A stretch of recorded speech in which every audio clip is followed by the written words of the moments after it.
एक तारीख salary account में आते ही थोड़ी देर के लिए लगता है यार इस बार शायद कुछ बचेगा।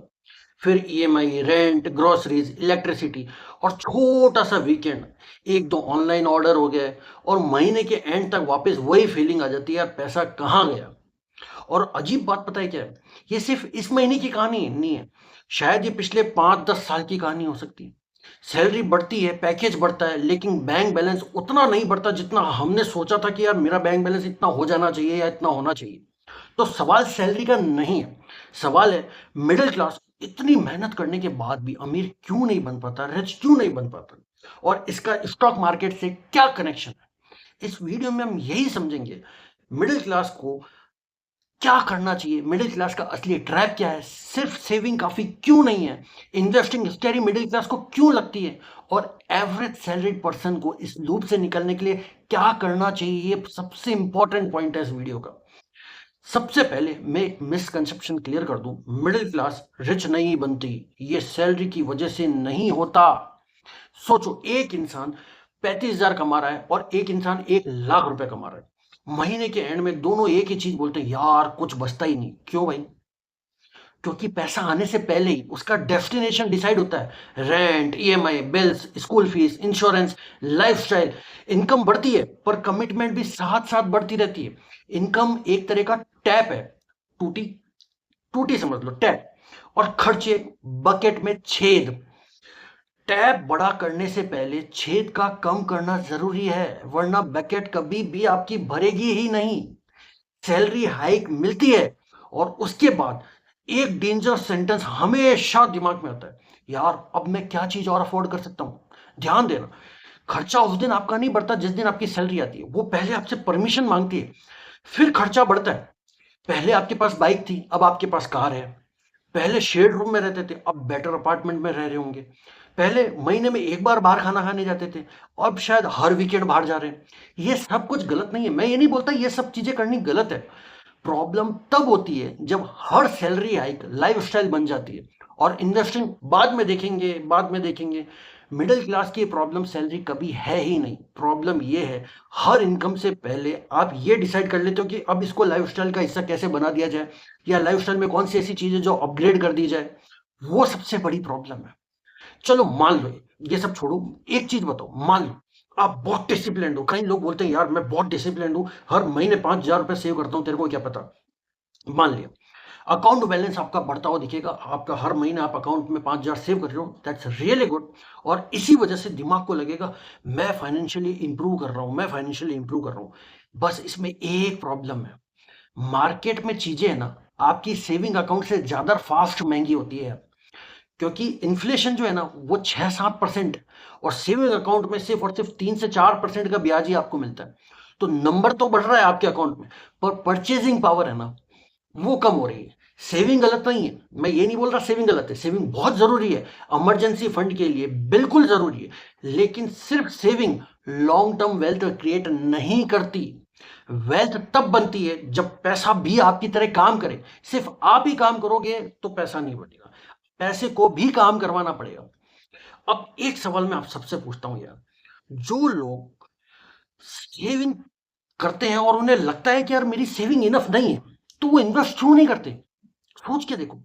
क्योंकि इन्वेस्टिंग बहुत अननोन सा लगती है यार, बहुत अजीब सी लगती है, और दिमाग हर अननोन चीज से एक्चुअली डरता है। हमेशा दिमाग में आता है यार मार्केट गिर गई तो, पैसा डूब गया तो, गलत स्टॉक ले लिया तो। ये फियर बहुत जेन्यून है। पर यहां एक चीज हम मिस कर देते हैं, अगर सिर्फ हम रिस्क देखते हैं जो कि बहुत लाउड है कि मार्केट गिर गया तो, लेकिन एक और रिस्क भी तो छुपा है यार जो बहुत साइलेंटली आपको खाए जा रहा है। पैसा अगर सालों तक सिर्फ अकाउंट में ही पड़ा है तो धीरे धीरे वो वैल्यू भी तो लॉस कर रहा है। दोनों चीजों में रिस्क है यार, बस एक आपको दिखती है और एक आपको दिख नहीं रही है। ईमानदारी से बता रहा हूं यार, स्टॉक मार्केट गैम्बलिंग इसलिए लगती है क्योंकि हमें कभी वो सिखाई ही नहीं गई यार। स्कूल में हम सबको पता है क्या सिखाई गई, ट्रिग्नोमेट्री बता दी, केमिकल इक्वेशंस बता दी, धराचार्य फॉर्मूला मैथ्स में सिखा दिए, है ना। मतलब अजीब अजीब सी चीजें सिखाई जो एक्चुअल में रियल लाइफ में बहुत कम यूज हो रही है। लेकिन किसी ने ये बताया नहीं यार म्यूचुअल फंड क्या होता है, निफ्टी क्या होता है, मार्केट कैप क्या होता है। किसी ने सिखाया ही नहीं, तो रिजल्ट क्या होगा? लोग या तो ब्लाइंडली टिप्स लेना शुरू कर देंगे या मार्केट को एक तरह के कैसीनो समझ के इग्नोर करना शुरू कर देंगे, और दोनों ही चीजें एक्चुअली डेंजरस है यार। गैम्बलिंग में आउटकम रैंडम होता है और टाइम आपके अगेंस्ट काम करता है हमेशा। लेकिन याद रखो, इन्वेस्टिंग में अगर आपने अच्छे से समझ के बिजनेस में इन्वेस्ट करते हो ना, तो लॉन्ग टर्म में इन्वेस्टिंग टाइम जो है ना वो तुम्हारे फेवर में काम करेगा। इन्वेस्टिंग के अंदर डिफरेंस मार्केट का नहीं है, डिफरेंस अप्रोच का है। ये समझना बहुत ज्यादा जरूरी है यार। ये चीज तो समझ में आ गई, तो एक्चुअल फॉर्मूला क्या है? फॉर्मूला बहुत सिंपल है यार। सबसे पहले अपनी इनकम बढ़ाओ, फिर सेविंग। इनकम हो गई, फिर सेविंग बढ़ाने पे फोकस किया, फिर अपन ने फोकस किया इन्वेस्टिंग पे, फिर कंपाउंडिंग को उसको टाइम दो। और टाइम कंपाउंडिंग को देने के लिए पता है क्या चीज चाहिए? टाइम। वो टाइम दो। तो 5 चीजें हो गई: इनकम, सेविंग, इन्वेस्टिंग, कंपाउंडिंग। और कंपाउंडिंग कैसे मिलेगी आपको? टाइम से। हर स्टेप, हर एक स्टेप जो 5 स्टेप बताए ना, पिछले वाले स्टेप पर ही डिपेंड करता है। और सबसे ज्यादातर पावरफुल चीज जो लोग बोलते हैं ना, कंपाउंडिंग है कंपाउंडिंग है, नहीं। सबसे इंपॉर्टेंट चीज जो पावरफुल चीज है ना, वो है टाइम। एक एग्जांपल बताता हूं आपको, देखो। सपोज करो कोई बंदा 3,000 रुपए की एसआईपी कर रहा है 20 साल तक, रफली ऑलमोस्ट 12% का एवरेज इंटरेस्ट पकड़ते हैं, एनुअल इंटरेस्ट, है ना। तो वो लगभग 7.2 लाख के आसपास वो इन्वेस्ट कर देगा। लेकिन उसको लगभग वापस कितना मिलेगा पता है? 20 साल बाद में लगभग 30 लाख के आसपास। मैजिकल रिटर्न नहीं था, पर मैजिक कंसिस्टेंसी और सिर्फ टाइम का है। जो रिटर्न मिल रहा है ना, सिर्फ कंसिस्टेंसी और टाइम की वजह से ही मिल रहा है। अगर आज से शुरू करना हो तो सीक्वेंस बहुत सिंपल है यार। कई लोग बोलते हैं यार मैं सिर्फ इन्वेस्टिंग डायरेक्ट पे चल जाऊं, नहीं। अगर आप बिगनर हो या बिगनर नहीं भी हो, तो एक फ्रेमवर्क हमेशा फॉलो करना है जो मैं फॉलो करता हूं, और वो मैंडेटरी है। मैंडेटरी है फॉलो करना। स्टेप 1, पहला, अपना इमरजेंसी फंड आपके पास में होना ही होना चाहिए। 3 से 6 महीने का एक्सपेंस बहुत इंपॉर्टेंट है। कुछ भी हो जाए तो आपके पास 3 से 6 महीने का बैकअप हमेशा रहना चाहिए। Second, health insurance. भाई हेल्थ है तो वेल्थ है।